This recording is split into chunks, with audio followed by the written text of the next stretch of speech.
اللہ تمہیں عزت سے نواز دے گا، کیونکہ قانون ہی یہی ہے، اللہ کسی کی محنت کو ضائع نہیں کرتا۔ اس لیے اگر تم محنت کرو گے تو عزت تمہارا مقدر بنے گی۔ بقول شاعر، مشقت کی ذلت جنہوں نے اٹھائی، جہاں میں ملی ان کو آخر بڑائی۔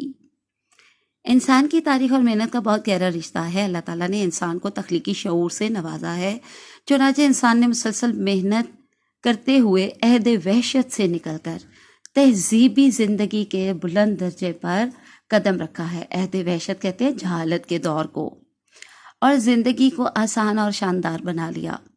اسی طرح قیام پاکستان کا معجزہ ایسے ہی نہیں ہو گیا، اس کے پیچھے بھی لاکھوں قربانیاں اور اقبال کے شاہین نوجوانوں کی محنت کا ہاتھ تھا۔ امت مسلمہ کے نوجوانوں کی انتھک محنت کی بدولت ہی یہ ممکن ہو سکا۔ آج کے دور پر نظر دوڑائیں تو تمام کامیاب اور ترقی یافتہ ممالک کے پیچھے مسلسل اور شبانہ روز محنت کا ہی عمل نظر آتا ہے۔ شبانہ روز یعنی کہ دن رات ایک کر دینا محنت میں، ٹھیک ہے۔ غرض یہ کہ آج تک دنیا میں جتنی بھی ترقی ہوئی ہے اور مسلسل ہو رہی ہے، وہ سب انسان کے علم، ہنر اور محنت کی برکتوں کا ہی ثمر ہے۔ ایک محنتی قوم ہی دنیا میں بلند مقام اور بڑا نام پاتی ہے، کیونکہ محنت میں بڑی عظمت اور برکت ہے۔ عمل سے زندگی بنتی ہے جنت بھی جہنم بھی، یہ خاکی اپنے فطرت میں نہ نوری ہے نہ ناری۔ تو چلیے اب ہم یہاں پہ ایک بہت اچھی نوٹس بک ہے ہمارے پاس، اس میں سے پوری نظم کے نوٹس دیکھتے ہیں۔ نظم محنت کی برکات، جو کہ خواجہ الطاف حسین حالی نے لکھی ہے۔ صنف سخن کے اعتبار سے اس نظم کی حیت جو ہے وہ مسدس ہے، اور اس کا ماخذ حالی کی کتاب مد و جزر اسلام ہے۔ مسدس سے کیا مراد ہے؟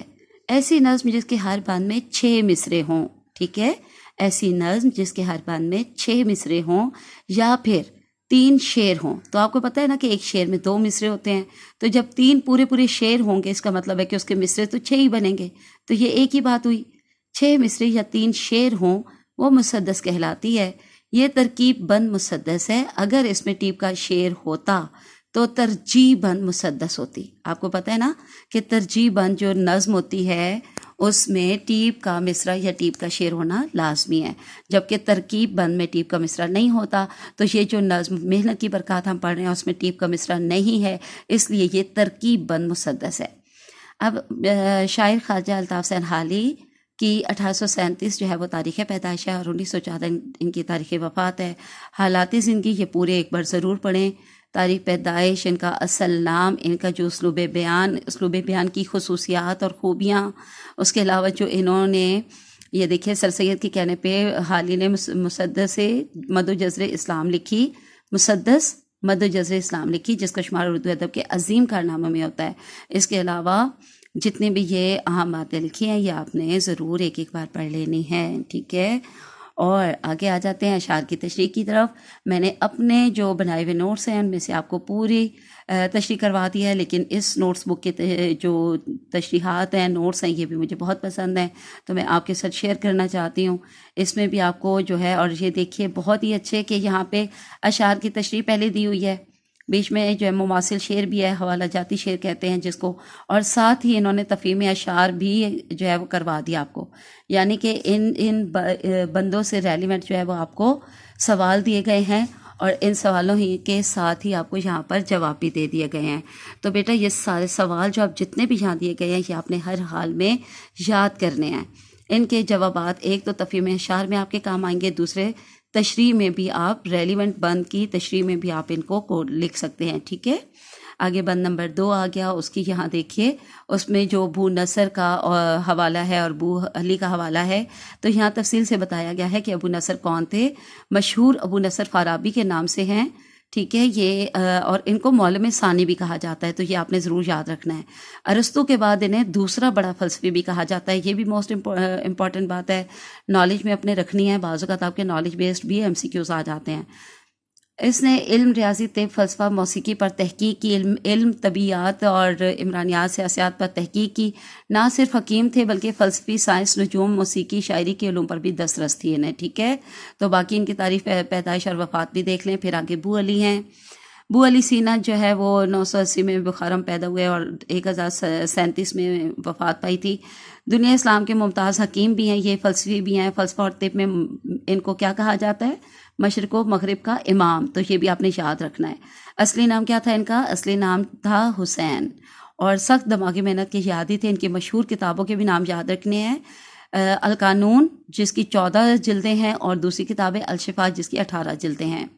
اب آگے دوسرے بند کی مکمل تشریح آ گئی ہے، یہاں سے دیکھ لیجئے۔ پہلے والے نوٹس بھی ضرور پڑھیے اور یہاں سے بھی ضرور پڑھیے، جتنی لینتھی تیار کریں گے اتنی اچھی بات ہے۔ یہ آگے دوسرے بند سے ریلیونٹ جو ہے وہ سوال جواب آ گئے جو کہ آپ نے ضرور یاد کرنے ہیں۔ آگے بند نمبر 3 آ گیا، بند نمبر 3 کی تشریح آ گئی، اور اس کے بعد بند نمبر 3 سے ریلیونٹ کویسچن آنسر آ گئے جو آپ نے ضرور یاد کرنے ہیں۔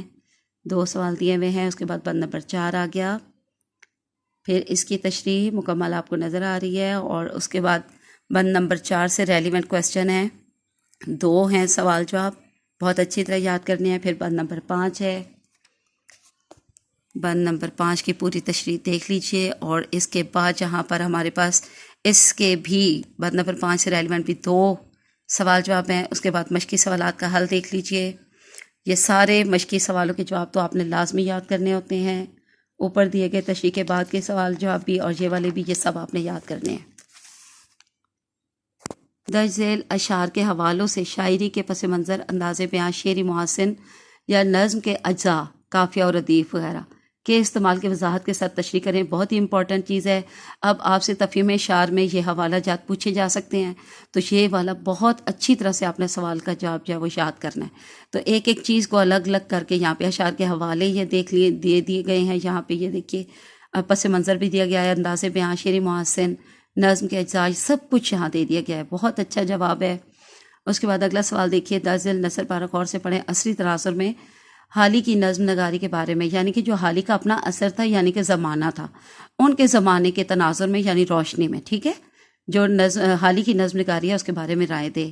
تو یہ پورا یہ آپ یہ پڑھ لیں، اور اس کے بعد جو ہے یہ جواب آ گیا حالی کی نظم نگاری پر رائے، ٹھیک ہے۔ تو یہ اپنی طرف سے دی گئی رائے ہے، بہت اچھی طرح سے یہ آپ نے پڑھ لینی ہے۔ پھر متشابہ الفاظ ہیں، تو یہ میں آپ کو ساری گرامر جو ہے نا پوری بک کے تمام اسباق نظم و غزلوں کی میں کروا چکی ہوں، ٹھیک ہے۔ پھر بھی یہاں سے ایک بار دیکھ لیجئے، اور آج کے لیے اتنا کافی ہے۔ اللہ حافظ اینڈ فی امان اللہ۔